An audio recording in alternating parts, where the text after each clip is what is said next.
नमस्कार, मैं अदिति ओझा और आप देख रहे हैं विजडम न्यूज। चुनावों में रिमोट वोटिंग मशीन के इस्तेमाल की आवश्यकता पर राजनीतिक पारा चढ़ा हुआ है। प्रवासी कामगारों के लिए रिमोट वोटिंग मशीन शुरू करने के प्रस्ताव का विरोध करने के विभिन्न विपक्षी दलों के फैसले के बीच चुनाव आयोग ने सोमवार को राजनीतिक रूप से संवेदनशील इस विषय पर विभिन्न दलों के साथ चर्चा शुरू की। इस दौरान चुनाव आयोग रिमोट वोटिंग मशीन के प्रोटोटाइप का डेमो नहीं दे सका क्योंकि विपक्ष ने इसके खिलाफ जोरदार प्रदर्शन किया। क्या है आरवीएम, कैसे करता है काम और क्यों हो रहा इसका विरोध, हम आपको बताएंगे अपनी इस रिपोर्ट में।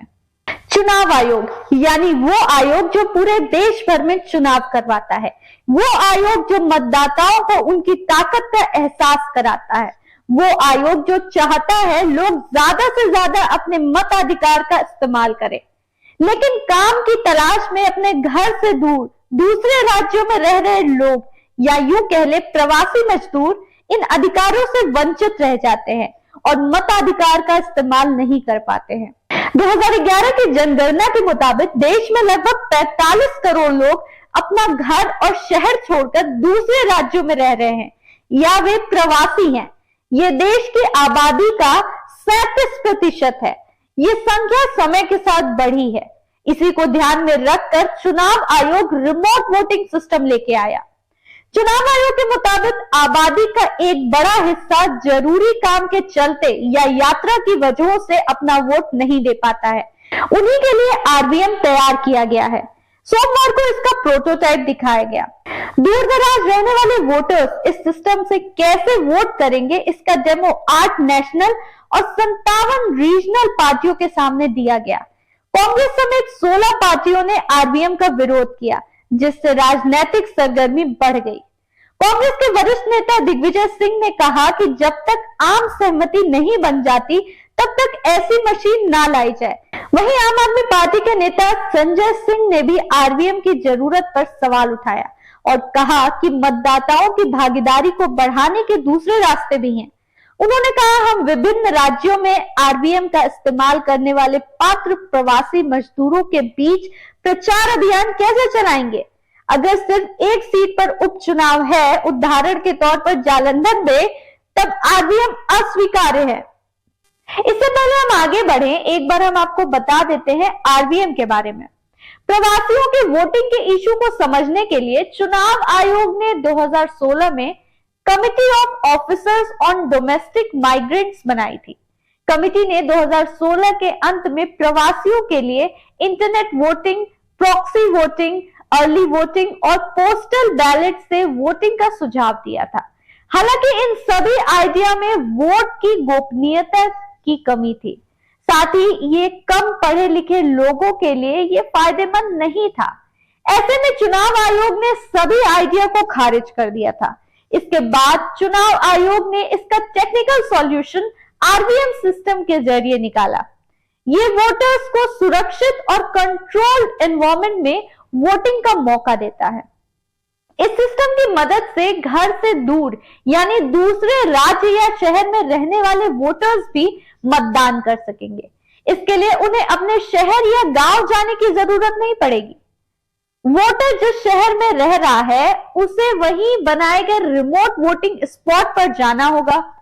मान लीजिए आप उत्तर प्रदेश के लखनऊ के रहने वाले हैं और महाराष्ट्र के मुंबई में नौकरी करते हैं। उत्तर प्रदेश चुनाव के दौरान आप मुंबई में ही बने स्पेशल वोटिंग बूथ पर अपनी विधानसभा के लिए वोट डाल सकेंगे।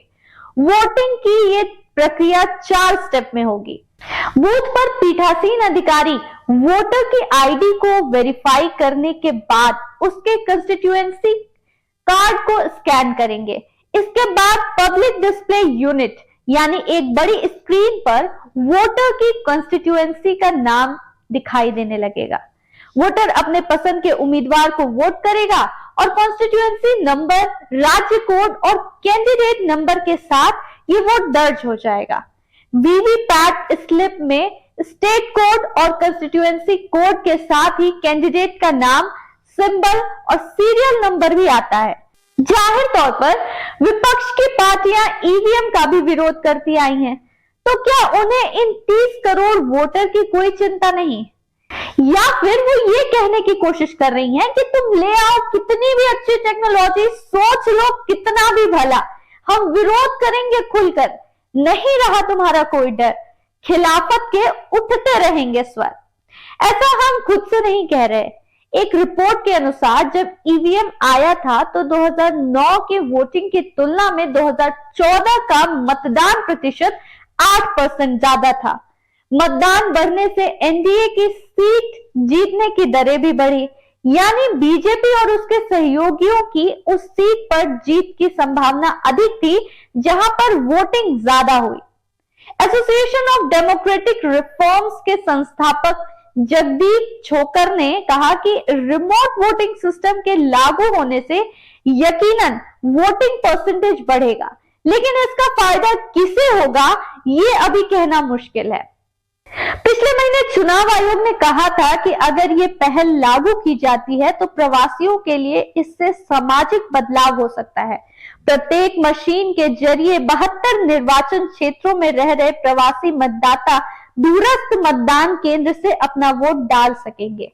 ईवीएम के इस्तेमाल की अनुमति देने के लिए कानून में आवश्यक बदलाव जैसे मुद्दों पर जनवरी के अंत तक राजनीतिक दलों को अपने विचार लिखित रूप में देने के लिए भी कहा गया था। फिलहाल इस रिपोर्ट में इतना ही। आप क्या सोचते हैं ईवीएम को लेकर? इसे आना चाहिए या नहीं आना चाहिए? आप हमें कमेंट करके जरूर बताएं। फिर हाजिर होंगे कुछ और वीडियो के साथ। तब तक देखते रहिए विजडम न्यूज। अगर आपको ये वीडियो पसंद आया हो तो इसे लाइक करें, शेयर करें और विजडम न्यूज को सब्सक्राइब जरूर करें। नमस्कार।